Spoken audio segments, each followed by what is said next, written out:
Hello and welcome. I want to continue our exploration of this idea of students working collaboratively in your classrooms, groups and teams. In this one, I want to be quite explicit in thinking about the steps of an effective group activity. And so I'm sharing something with you that I learned from my own personal experience, but has been borne out by hearing other people who've had similar kinds of experiences. So there's several steps to go through if we want to make sure as best we can that they are really, these group activities are particularly effective. Now, again, this idea, we had this idea of different kinds of groups leading up to teams. So the study groups, informal learning groups, and that's again, a lot of what we're talking about here, although not necessarily exclusively. And then again, Shilan getting us to think about the idea of formal learning groups as teams in a much more formalized manner.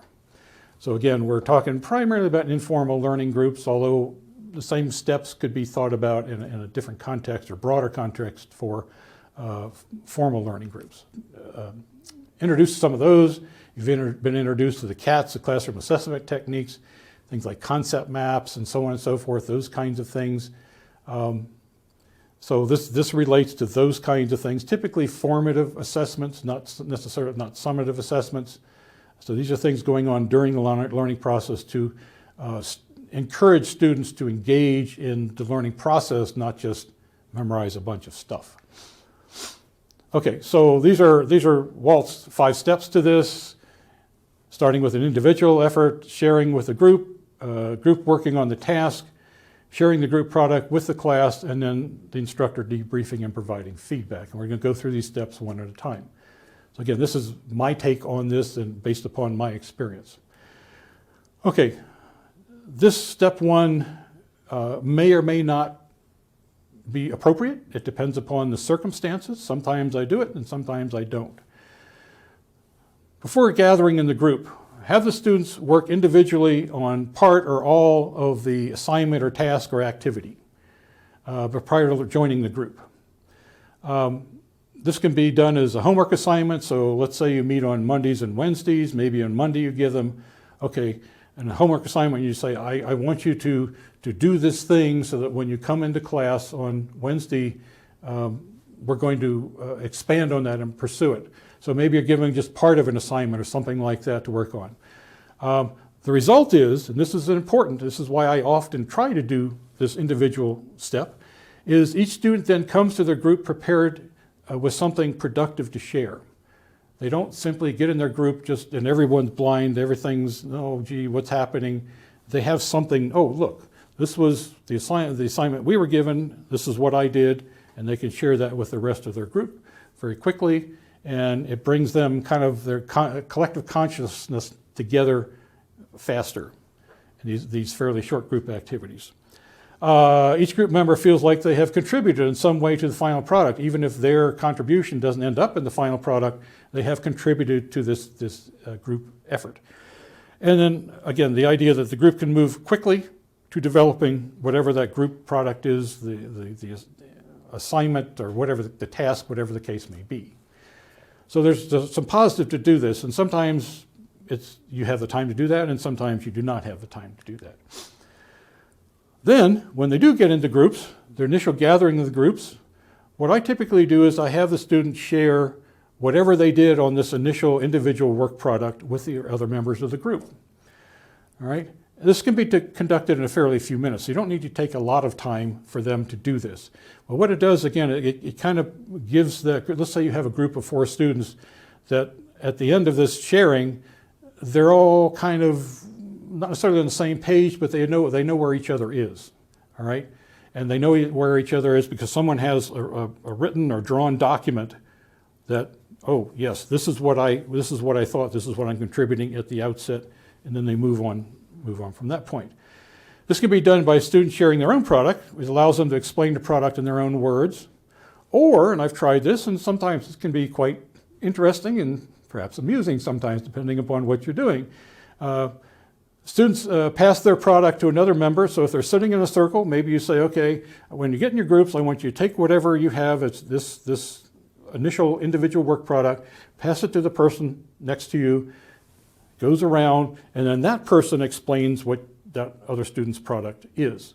So this worked really well. I do, for example, a drawing activity where I have students draw something, some concept or something like that, and then they take that drawing and give it to the other person. The other person has to interpret their drawing. And again, that can be helpful for expanding how everyone thinks about it. It can also be somewhat amusing, and that's good. If you hear some laughter, that's a good thing. Again, this idea of passing it to another group member and having that group member explain or try to explain what the other person had. Okay, that's step 2. So when they initially get in the groups, they need to share whatever that individual product is. Now we're finally getting to what's the task. So the group should then be tasked with completing the assignment or activity in some sort of collaborative manner. This is the part that needs to be given the most amount of time. And again, depends upon the nature of the assignment as to how long is that 10 minutes, half an hour, whatever the case may be.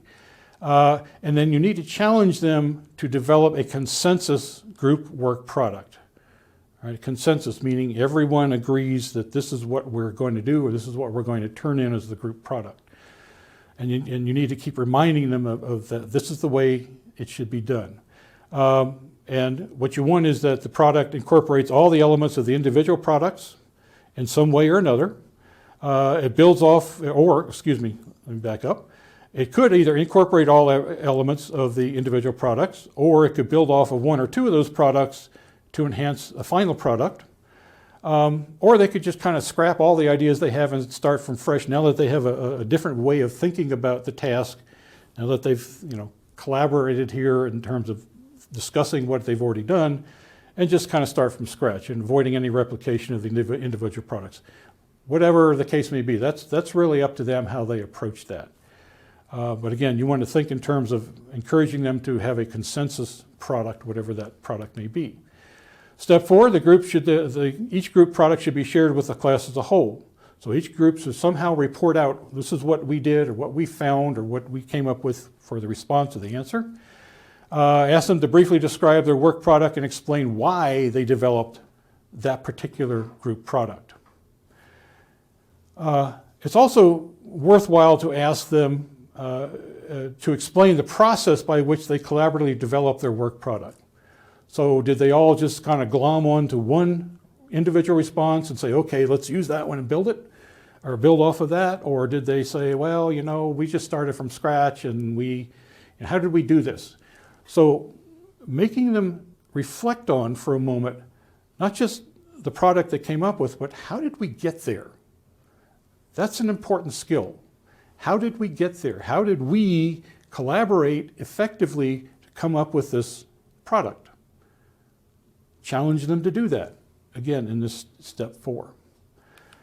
Step 5, let me go back. Sorry, jumped ahead here a little bit. So what we're talking about here is each group product should be shared. That's the what. What is the product? Describe their work product and explain why they developed the product in that manner. That's the why. And then this is the how. So what is the product? Why did they come up with that? And then how? What's the process by which they came up with that?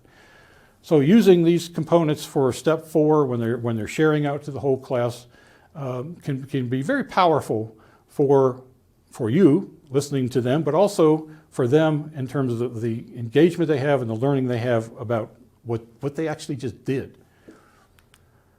And then finally, it's critical. That's why I have it start here. It's important, always important for the instructor to provide some feedback, comments, insights after each group has made their presentation. Again, they're looking at you and say, what's the answer? What did you expect from us? They want to know what the instructor thinks, what you think about the assignment, about their work products, about how the students conducted their collaborative activity. They want to know whether their their efforts doing the activity were meeting your expectations. They want to know that. So do not shortchange them. Don't just go through steps 1, 2, 3, 4. Oh, that's nice. Give them some feedback. They want some level of validation that, yeah, they came close to meeting your expectations. And again, do not be shy about saying, you guys did a really, really good job. I really enjoyed some of your responses. We need to take care of some misconceptions maybe or something like that. but do not be afraid to say good things to them and to thank them for the efforts that they put into these things. So again, 5 steps: individual effort, then the student comes and feels more comfortable about sharing in the group's doing a task, sharing out with the whole class, and then step 5, making sure that you provide them feedback in your debriefing.